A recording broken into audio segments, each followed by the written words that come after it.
Hello and welcome to another episode of Scheider's Life Lessons. On today's episode, how to change an outlet. There are many reasons why you might want to change the outlet in your house. Maybe it doesn't match the decor that you're going for. Maybe it's broken. There are plenty of other things that go into you maybe wanting to change this. In order to accomplish the task, you're going to need some tools. And so today, I need a pair of needle nose pliers, a pair of wire strippers, 2 screwdrivers. You need both a Phillips head and a flat side.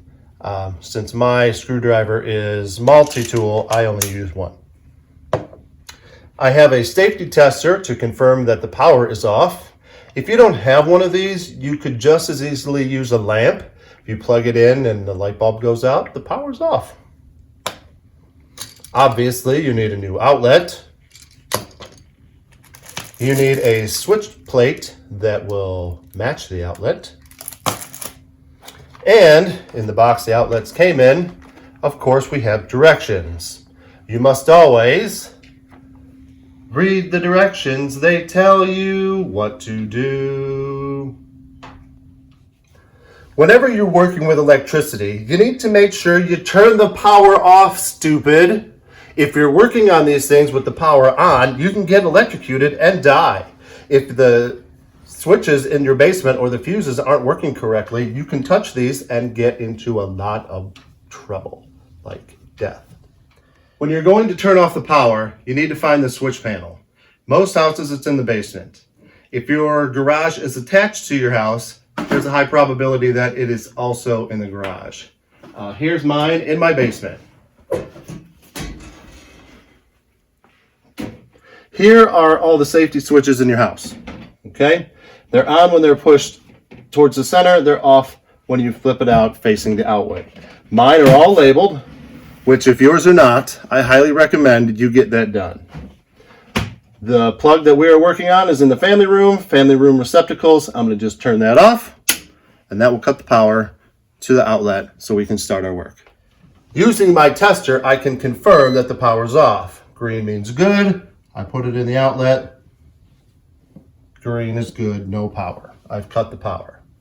Since I have the power off, I also have a light to help me see. All right, now when you have the power off and everything's safe for you to work, first step is to take off the switch plate. They all have 1 or 2 screws. Almost entirely, they're always flatheads. Okay, this particular one just has one in the middle. The new one will have one on the top and the bottom. A little bit of insulation. Also, every single plug, it doesn't matter what style or how old or how new, has a screw on top and a screw on the bottom. Unless it's 40 years old, this one's a Phillips head. And all you have to do is unscrew.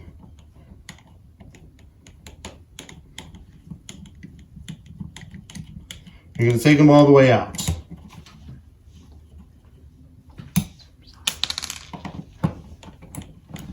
Don't lose it, but you don't need it either.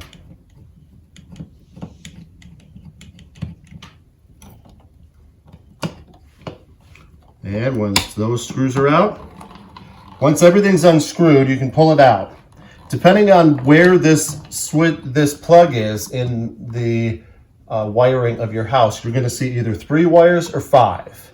This one is in the middle of a line, so there's 5 wires. 2 black, 2 white, and a bare wire ground.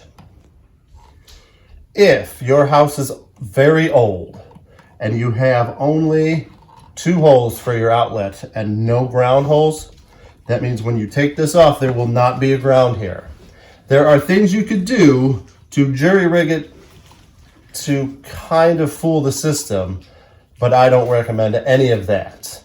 If you don't have a ground in here and you don't have this set up correctly, you need to call an electrician and get it done by a licensed professional.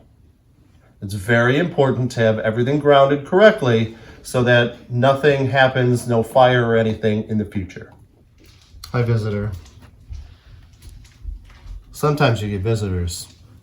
they try to help you. They're not very good at helping you.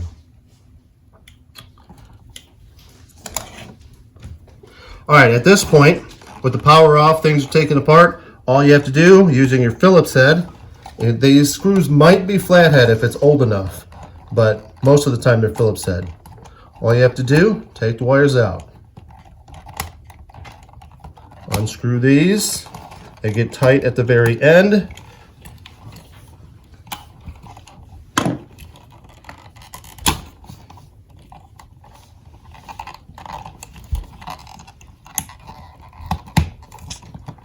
Black.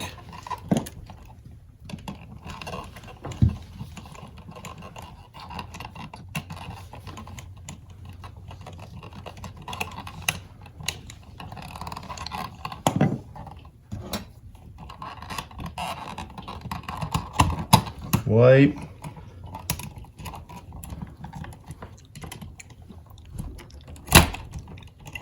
And the other way. Just like that, your old plug is out. Sometimes on very new outlets, there's holes in the back. They could be installed that way, in which case you just pull them out. I could install them by pushing these into the holes, but I like to have a better connection. I'm going to screw it all back together.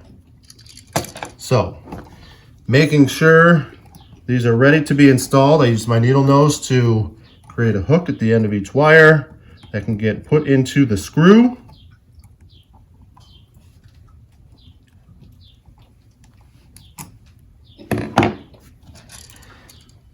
The directions tell you, and as a reminder, it shows you on the back. But the black wire always gets hooked up to the brass screws, and the white wire always gets hooked up to the chrome ones.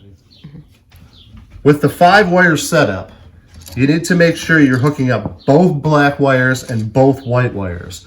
What that's going to do is allow not only this plug to work, but it's going to allow the next one in line to work also, because there's a piece of metal in between the screws that complete the circuit. It doesn't matter really which you hook up where, so long as they're both hooked up. So let's work on hooking it back up. Oh. And sometimes you break the wire. Now I get to show you how to use the wire strippers.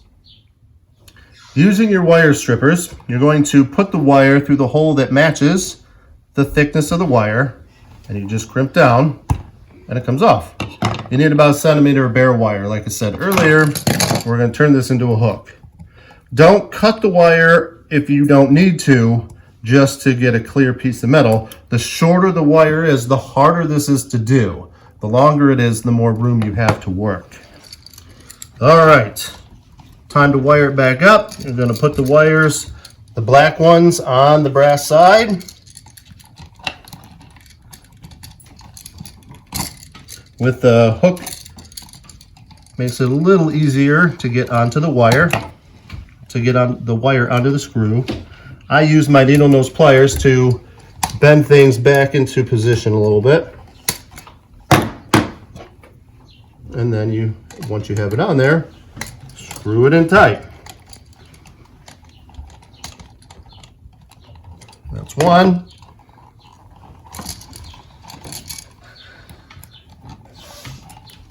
Make a little better hook.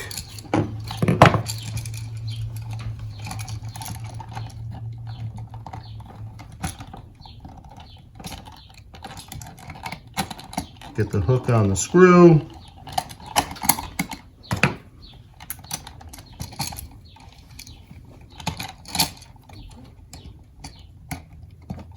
Tighten up the hook on the wire a little bit.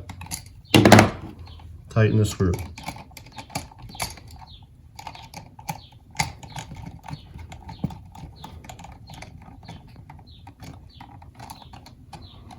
That is one side.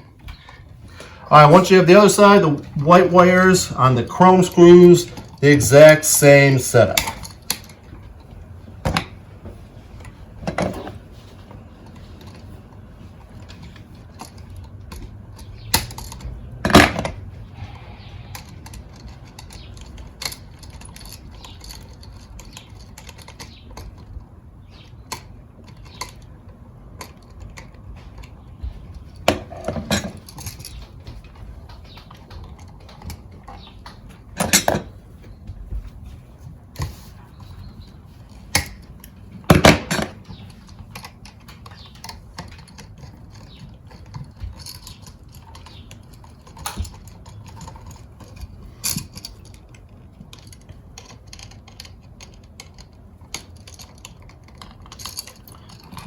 Make sure all those power screws are turned nice and tight, making a good connection. The last wire to hook up is the ground. Like I said before, if you don't have one of these, you should probably call an electrician. The ground goes on the green screw, signifying ground. Just like the other ones, it hooks up. I made a hook on it so it goes around the screw. Tighten it a little bit once I get it on there.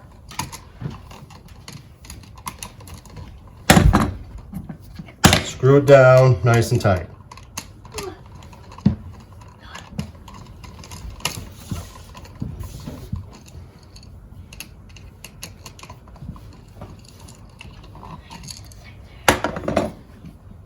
It's all wired up. Once you have it all wired up, you got to get it all put back together. So you need to fold the wires up like it's a ribbon. That helps out a little bit. Force them in there. Yes. Okay. The screws on the top and the bottom of the outlet get screwed in to the holes in the junction box.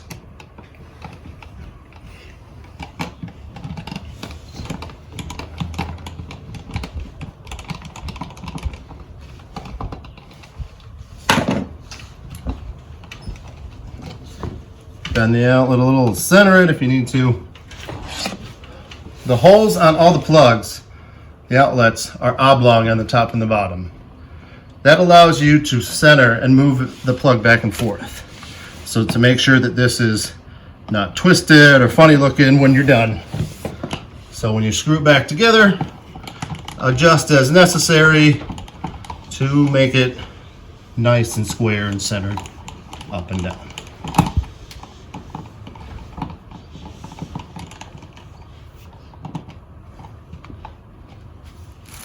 Final step, putting on the switch plate. Once the plug's all wired up, everything's set in, switch plate just fits right on top and gets screwed into the outlet. Switch to the flathead.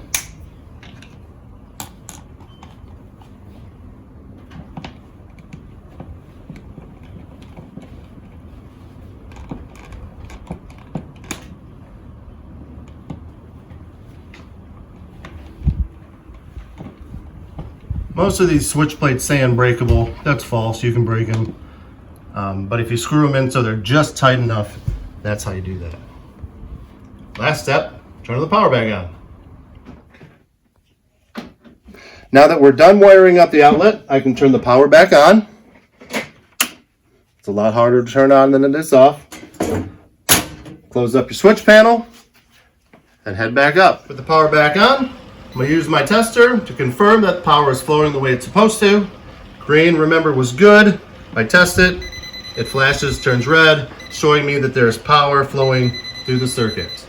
Again, if you don't have one of these, you can use a lamp, something that you can tell that the power is on in the outlet. And that is how you do that.